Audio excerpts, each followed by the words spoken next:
Hello. In this video, we want to find the intervals in which f of x equals negative x cubed minus 2x squared plus 15x plus 10 is increasing or decreasing, and then we want to graph the function. Now, to do this, first of all, we want to find the derivative. So we want to find the critical points first, or sorry, the critical numbers, we should say. So to find the critical numbers, we need to first find f prime of x. So f prime of x in this case will take the derivative of the function. That's going to give me negative 3x squared minus 4x plus 15. Good. And the critical numbers occur when the derivative is equal to 0 or is undefined. So in this case, we're just going to set this equal to 0.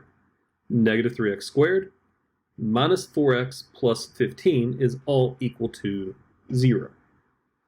And it's not good to have a negative in front, so what I'm going to do is divide everything by negative 1, and that's going to give me 3x squared plus 4x minus 15 is equal to 0, and that's what we want to solve. We can factor this, so instead what I'm going to do is take this 3 out in front, bring it over here and multiply by the 15, and I'm going to use bottoms up.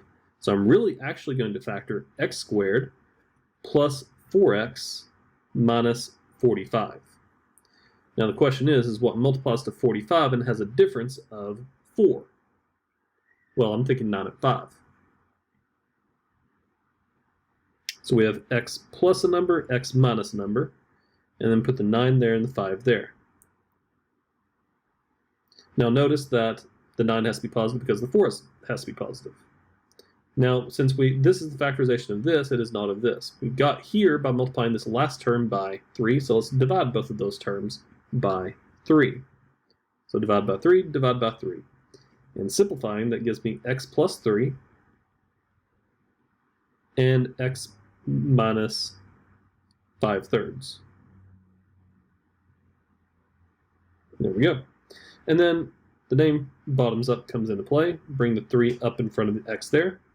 And that's going to give us the factorization of x plus 3 and 3x minus 5. Good. And now that you have that, go ahead and, well, just set each factor equal to 0 and solve.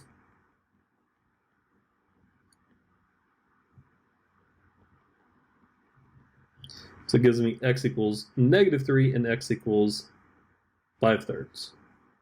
Excellent. So those are the critical numbers. Now let's talk about the actual regions. So to find the regions, first I'm going to use those two critical numbers in numerical order, put them on a number line as negative 3 and 5/3. And then I'm going to look at the first derivative. I'm going to choose an x, and then I'm going to look and see is f prime of x positive or negative in these regions. Well, to do that, first of all, let's choose an x. I need an x to the left of negative 3, and to the left of negative 3 it would be, well, let's just choose negative 4. Or negative 10 million, it doesn't really matter. Between negative 3 and 5/3, in this region, 0 exists. I strongly recommend you use 0 any time you can. And then to the right of 5/3, now 5/3 as a decimal is about 1.6 repeating. Okay, it's exactly 1.6 repeating. So just to the right of 5/3, there would be the number 2. Or you can use 10 million. It doesn't matter. It really does not matter. Alrighty, so we're going to take this negative 4 and plug it in over here. Now, if you plug in negative 4 into this function, well, what is that going to give you? Is it going to be positive or negative? Well, positive 4 squared is 16. 16 times negative 3 is negative 48. Negative 4 times negative 4 is 16. So negative 40. Okay, 16 plus 15 is 31. Negative 48 plus 31, is it positive or negative? Well, that would be negative. Good. Now, plug in the 0, you're just left with the constant at the end, which is positive. So that gives us a positive in that region. And plug in the 2, you get a negative. Here's why. So f prime of negative 4 was, what was that? Negative 48 plus 16 plus 15, and that gives us negative 17, so that's why it's a negative. f prime of 0 was 15, and f prime of 2 is negative 3 times 2 squared minus 4 times 2 plus 15. Now notice 2 squared is 4. 4 times negative 3 is negative 12. Negative 8 and negative 12 is negative 20, plus 15 is negative 5. There you go. So negative 17, 15, and 5, so it's negative, positive, negative, negative, positive, negative. So this is telling me in these regions that we are increasing on the following interval.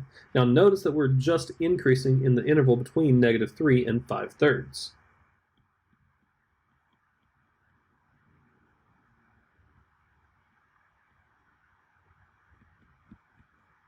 As for decreasing, we are decreasing in the interval to the left of negative 3 and to the right of 5/3.